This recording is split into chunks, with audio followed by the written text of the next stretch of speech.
E vamos acompanhar agora a entrevista coletiva do técnico Felipe Luiz, que ele mandou a real sobre jogadores que não puderam jogar contra o Fluminense. Ele explicou, falou também que está feliz com o grupo, falou que está tendo contato diariamente com José Boto e com o setor de scout do Flamengo sobre saídas, sobre chegada de jogadores. Será que vai vir mais jogadores aí? Será que vai vir mais reforços?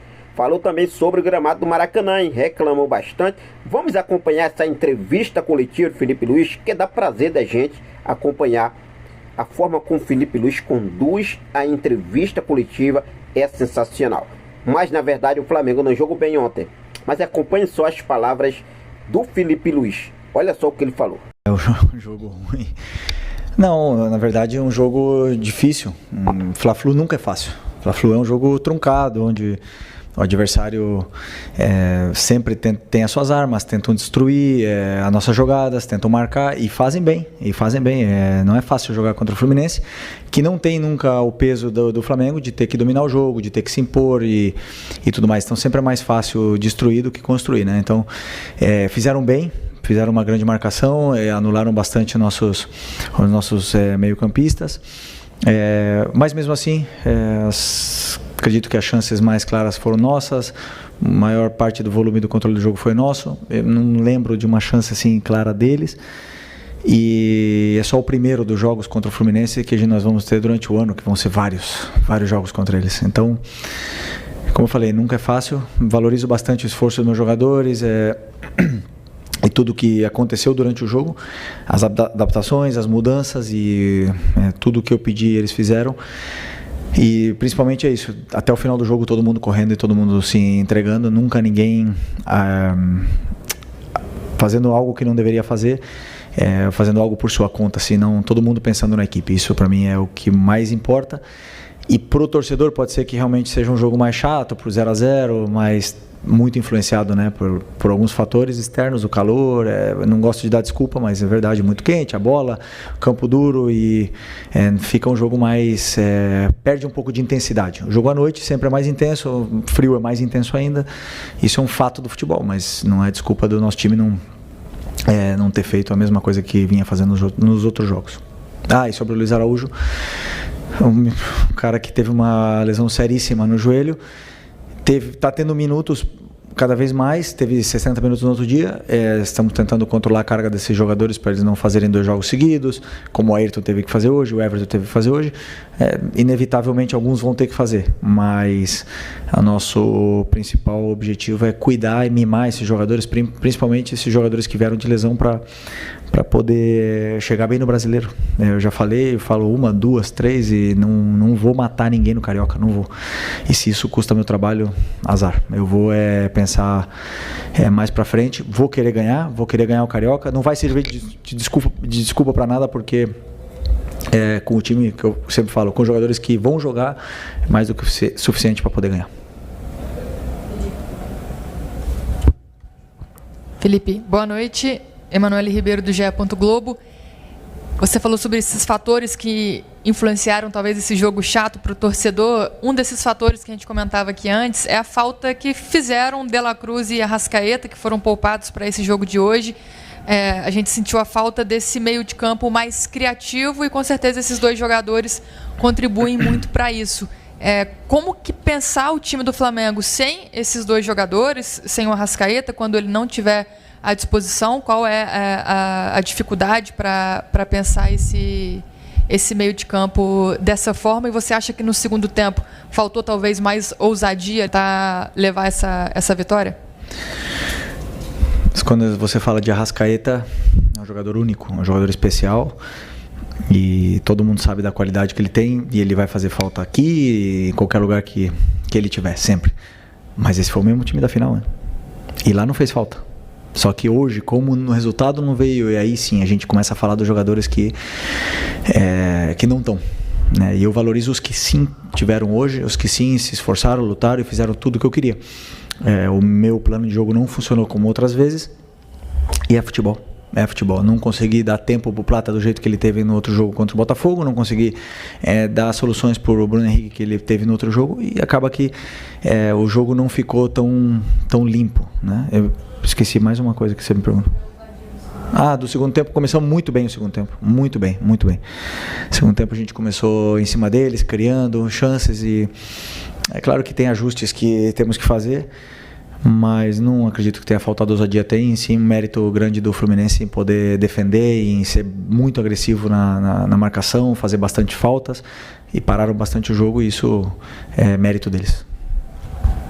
Oi, Fili, aqui, David Sharp, Antenados na Jogada.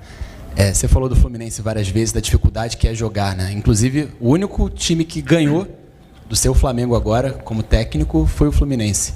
Aí eu queria te perguntar, você como técnico agora e ex-jogador do Flamengo, se o Fluminense está um pouco engasgado exatamente por tudo isso, ganhou 2 finais do Flamengo seguidas de Carioca, enfim, na época até 2020, 2021, dava dificuldade também, o Flamengo com um time superior conseguia, né, o Fluminense ia lá e ganhava. Se tem isso, e também te perguntar um pouco sobre o gramado do Maracanã, porque você falou que está duro, né? O gramado passou por um tempo grande aí de reforma. Sempre, como eu falei, um clássico sempre é difícil jogar. Tem esse contexto, né? Os jogadores que não estavam tão bem do Fluminense, eles aparecem, eles crescem nesses momentos. Então a gente vê a melhor versão de Martinelli, de Arias, o próprio Fuentes, lateral esquerdo, fez um grande jogo, e a gente viu hoje um grande Fluminense e um grande treinador que sabe defender muito bem, como ele fez, que é humano. Então, mas não está engasgado, nunca eu penso assim. A única coisa que eu penso agora é em ganhar o próximo jogo, e assim eu vou para frente, pensando para frente, não fico remoendo e nem tentamos. Como eu falei, é a primeira vez que a gente joga contra o Fluminense durante o ano, e vão ser mínimo 4, né? Ou é por aí. Então vão ser várias vezes, já foram outros anos que foram 6 vezes, e a gente já se conhece bem, os jogadores se conhecem bem, então sempre é um jogo difícil, e para os dois lados. Pode ter certeza que para eles também foi complicado, mas sempre vamos querer ganhar um Fla-Flu, que é um jogo histórico. Outra coisa. O gramado, não. É uma briga eterna. Assim, eu entendo, é muito quente. Para cuidar de um gramado não deve ser fácil.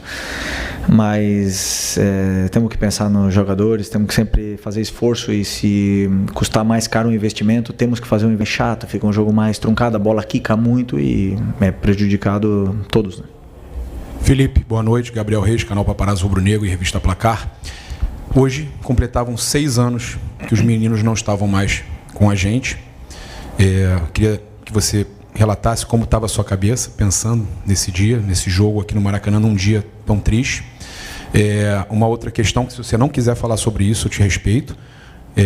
O apresentador e ex-jogador Neto, ele falou com muito desrespeito sobre o falecimento desses meninos ontem na televisão, e ainda falou que o Flamengo mandou o Hugo Souza embora porque o Flamengo é um clube que porque ele era negro, chamou o Flamengo de um clube racista, com todas as letras. E eu queria te dar a oportunidade, porque você está aqui há 6 anos, além de tudo é rubro-negro, mas está aqui há 6 anos e viu como as coisas acontecem aqui. E você pode trazer a verdade. Fique à vontade de falar sobre isso. Sobre os meninos, é uma data que temos que lembrar, porque como eu falo sempre, né? Eu jamais vou esquecer, jamais. E eu não estava aqui, mas eu sinto muito esses meninos aqui no ninho, a presença, cada vez que eu entro ali. Hoje de manhã até falei com 2 pais, pai do Bernardo e do Christian, e tem uma conexão. Então, assim, é importante que eles sejam lembrados. Eu acho que os pais, eles querem isso, né? Que é importante para o pai saber que o clube está cuidando com carinho desse assunto, que não aconteceu e pronto, vamos esquecer. Não podemos esquecer. Temos que lembrar que esses meninos, como eu falei, vieram aqui atrás de um sonho e não saíram, né? Voltaram para casa num caixão. Isso é muito triste para quem é pai. E é uma data que temos que lembrar deles, né? A torcida sempre lembra, e é importante que eles sejam lembrados. Sobre o Neto, assim, um comentário infeliz. Acredito que ele deve ter sido... Eu não sei o que ele falou, sinceramente. Sobre os meninos, eu não sei. deve ter sido infeliz, às vezes todos cometem erros e não tenho dúvida que se ele falou uma coisa dessas ele deve estar arrependido e vai se retratar, não tenho dúvida disso. O Hugo, eu vi ele crescer, eu vi ele evoluir, vi ele ser importante, perder a vaga no time, e ele mesmo, né, não estava bem, e ele mesmo sabia que tinha que sair do time, eu era companheiro dele, mas é um cara que deu a volta por cima e que conseguiu, quebrou a cara, foi para Portugal, saiu da zona de conforto dele do Rio de Janeiro, mudou as amizades, um cara que começou a se dedicar para o futebol e hoje deu a volta por cima e já estão falando dele na seleção brasileira. E isso é mérito total do Hugo, né? E quantos outros Hugos ficaram no caminho porque não conseguiram dar a volta por cima como ele. Então, assim, acredito que o Neto deve ter sido simplesmente infeliz porque às vezes a gente o Neto fala tantas horas normal que ele erre alguma vez e cometa erros, mas tenho certeza que ele deve estar arrependido. Aqui Felipe, boa tarde. Eduardo Alves do portal BTB Esportes. Uma das marcas desse jogo de hoje foram 3 saídas de jogadores por questões físicas, que foi o Alexandro, o Michael e o Thiago Silva, pelo Fluminense. Numa dessas saídas, você trouxe para jogo o Ayrton Lucas, trocando pelo Alexandro.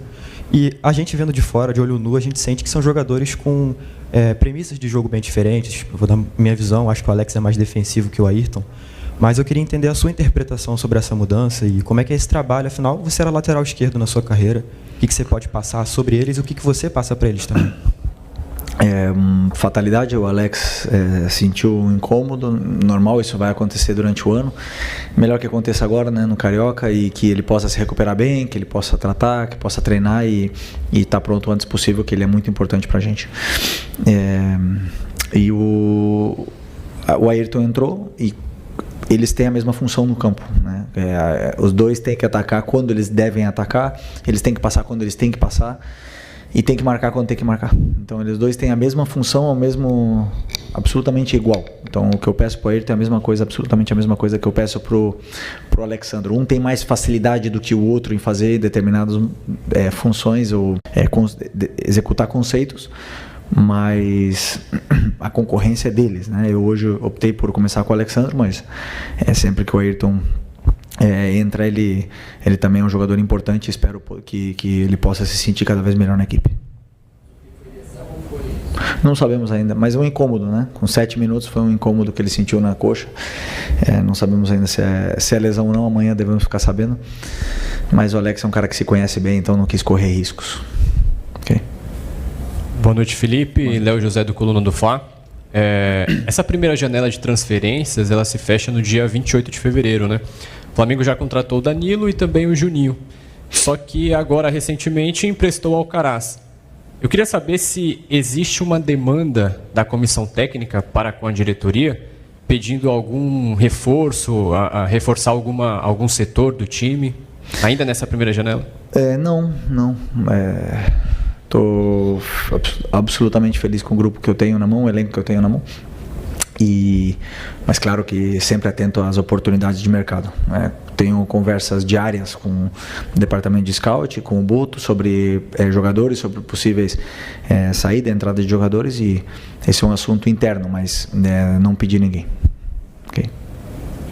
Fala, Felipe. Rafael aqui do BarbaCast. Na entrada do time, né, os reservas geralmente entram com uniforme, não com uniforme de jogo, né, uniforme de treino, sei lá, de aquecimento. E o Ayrton, eu percebi que ele entrou com uniforme de jogo. Havia alguma suspeita, alguma coisa em relação ao Alexandro no começo, ou foi só coincidência mesmo? Porque o Alexandro saiu rápido, enfim. Não sabia disso. Não tinha nada. Se o Alex tivesse relatado algum desconforto, algum incômodo durante a semana, com certeza ele não estaria em campo hoje.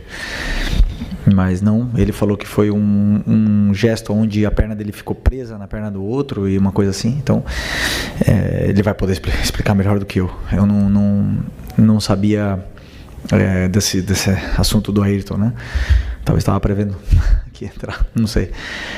Mas não. O Alexandre entrou no campo 100%. Felipe, aqui, Lu da Flá TV. O quanto que você entende que esses jogos, ainda esses próximos clássicos, ainda seguem como jogos de preparação para o Flamengo, né? Que ganhou uma Supercopa, foi um jogaço e gera toda aquela empolgação.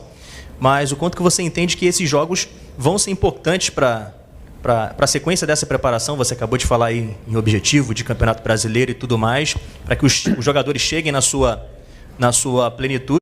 Esses clássicos agora próximos vão servir como boas métricas para você também como treinador? Eu sempre penso que o jogo ele é um guia, né, para a gente ver onde estão os problemas e atacá-los e corrigir esses problemas cada vez mais. E o time ir evoluindo, né, nessa curva. E às vezes os jogos que são mais difíceis como hoje são os que mais te dão pistas, né, da onde a gente deve melhorar, o que mais. Então, como eu falo, o jogar é o maior guia que você tem, porque muitas coisas acontecem que não acontecem no treino.